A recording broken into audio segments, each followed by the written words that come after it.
May gabi, good. Sa yapon dalayaw ng Ginoo sa itong mga taong nga kalantamon.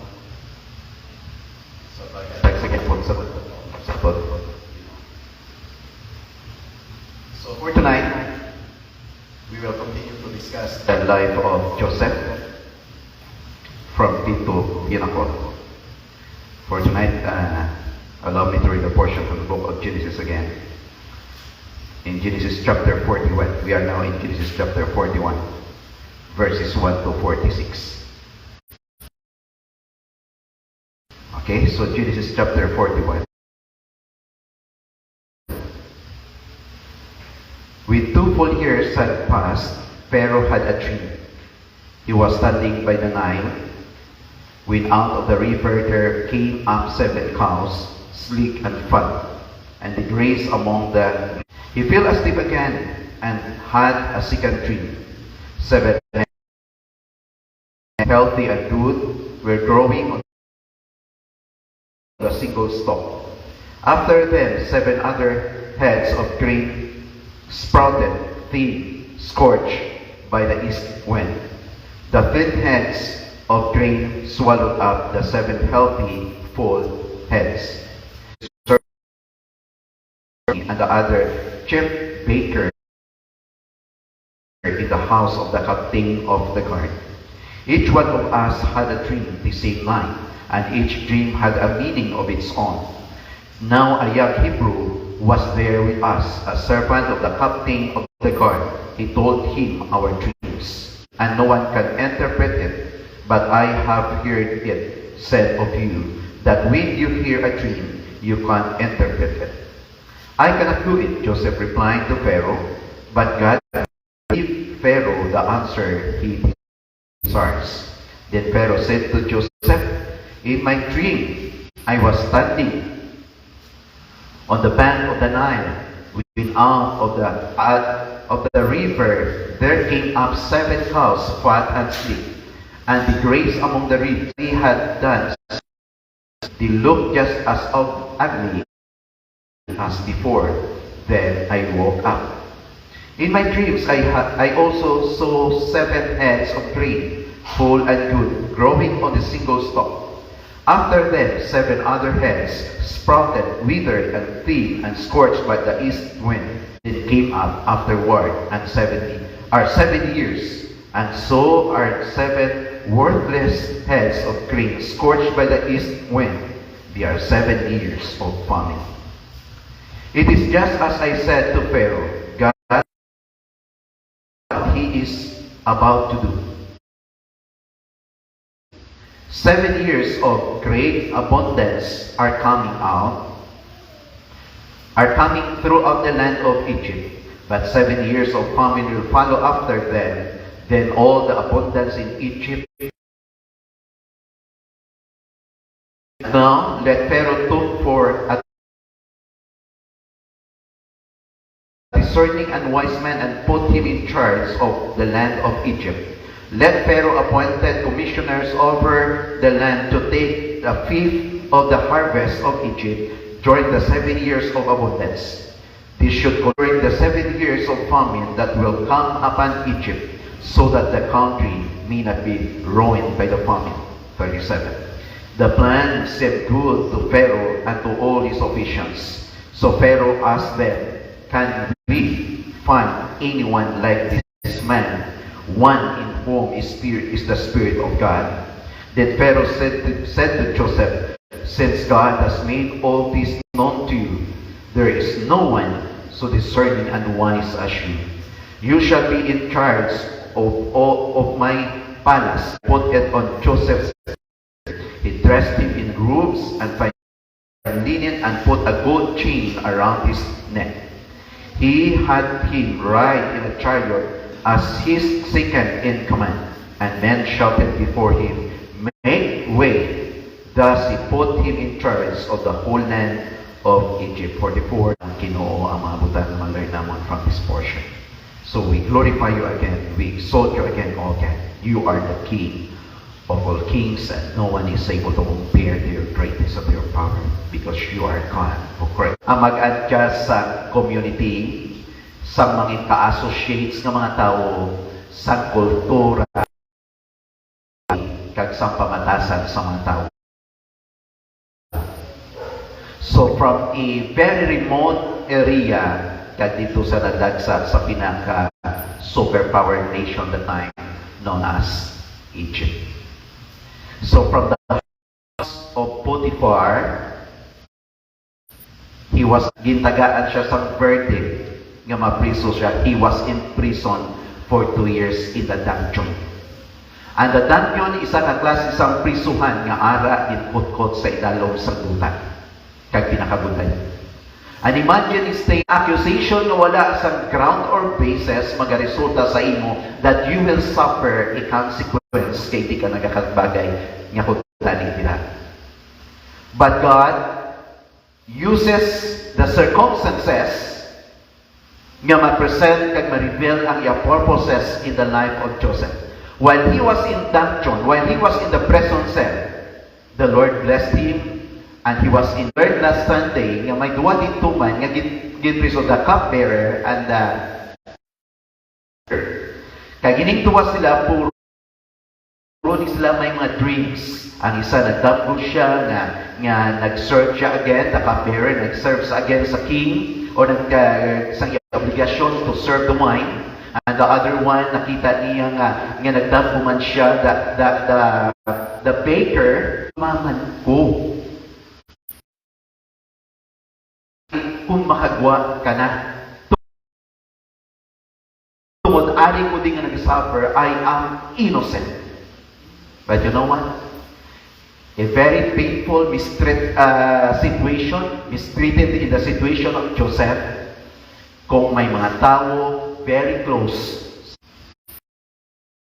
So, but, God is a purpose, sitting sa Bible that is in verse 40 or 32. Katawag sa word niya nila. No? So, tanaw ta verse 32. Okay, verse 32. Para makita ta hambal nila. Okay. It is not by accident. So,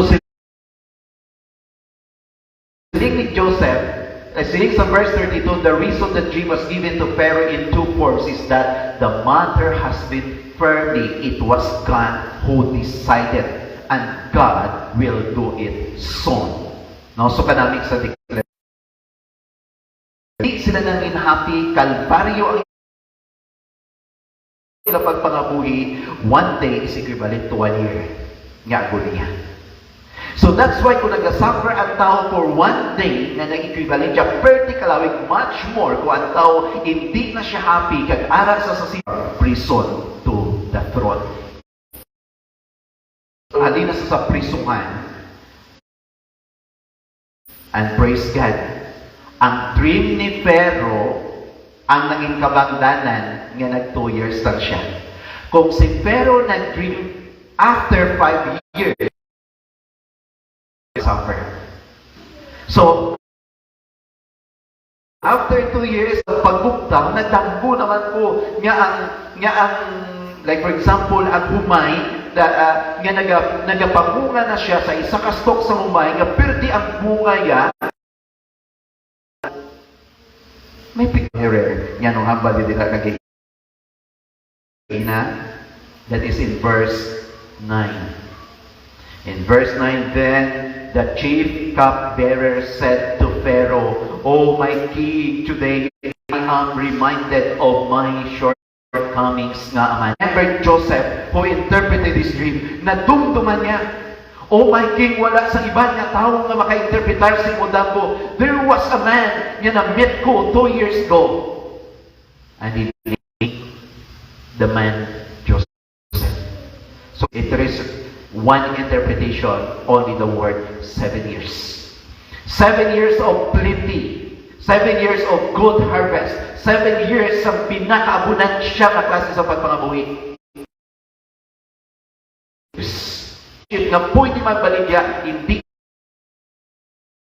magkangilin, bakla inatanan kay stored sa budigas ang syudad, sa saring na mga syudad, tungod there will be a famine for after 7 years of plentiful. Sila ni Pharaoh,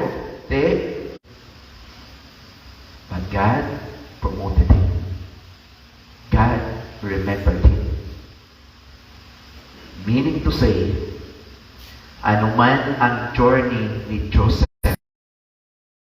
man ang iya. Gusto ko ang position, gusto ko. No. Ginhulat niya kung anong plano sa Diyos sa kabuhian. Kaya katahong diri, igtog yan sa Ginoo ni King sa iya, sa Pharaoh. Amo ning imuon mo, amo ning ikaw sa word ni Pharaoh. Pharaoh was an unbeliever. Pharaoh, masing naton, wala siya kakilala sa God ni Joseph.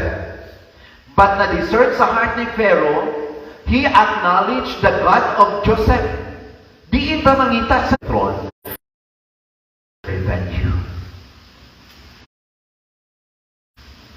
I don't know kung ikaw si Joseph, kasi kaguro. Pus gini sa akon, ari na ko sa posisyon subong, resbakan ko gitong asawa ni Potiphar. Why gina-desire, no?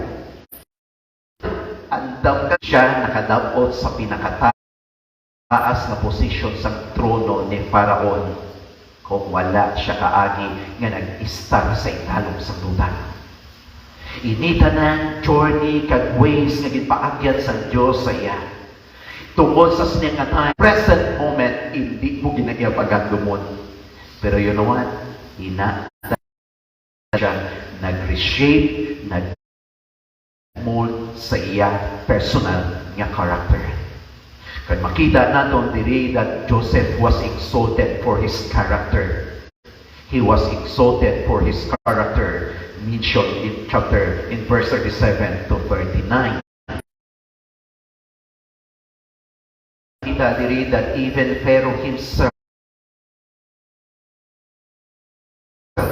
nakasilingin siya. Indeed, this man is a man of God. Naminong, yun pala mga ungodly leaders, mga ungodly people, you are a godly man, that someday somehow you will become a great man, you will become a leader sa isa ka nasyon nga hindi manimo. And in due time, he was promoted. He was exalted over all Egypt. Over all Egypt. Joseph was second only to the king. At the age of 30, just after 13 years after being brought to Egypt, became a prime minister. Why kita kabalo? Kasi si Toto court nga nagadulodala and put it on Joseph's finger. He dressed him in robes and fine linen and put gibutangan sang gold chain around his neck as an acknowledgement with full power because the sick. Grabe na blessing. Now, ano mga responses na ma-learn natin from the life of Joseph? After God promoted him or God remembered him, God promoted him. Tandaan, wala ka gidyagi na kalimtan sa Diyos.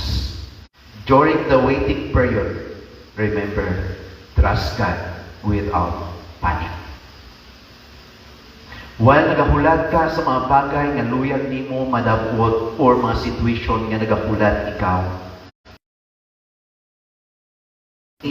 many people. Sa senaryo, a matter of 1 to 2 minutes, pila ka tao nagapamuyayaw sa traffic enforcer. Kung ano man nga matinaga, tungod. How many nga masiling kita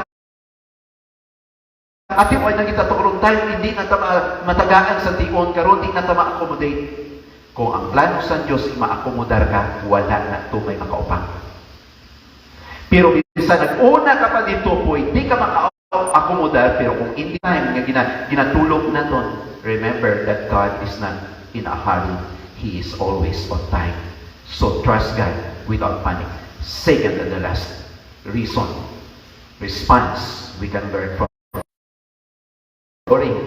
mga achievements sa life, ang position nga dapot kag madapot naton, ang name kag ang fame nga mangil sa aton nga nabatian kay nakilalaan sang tao, pwede magapag-o kung sino ikaw.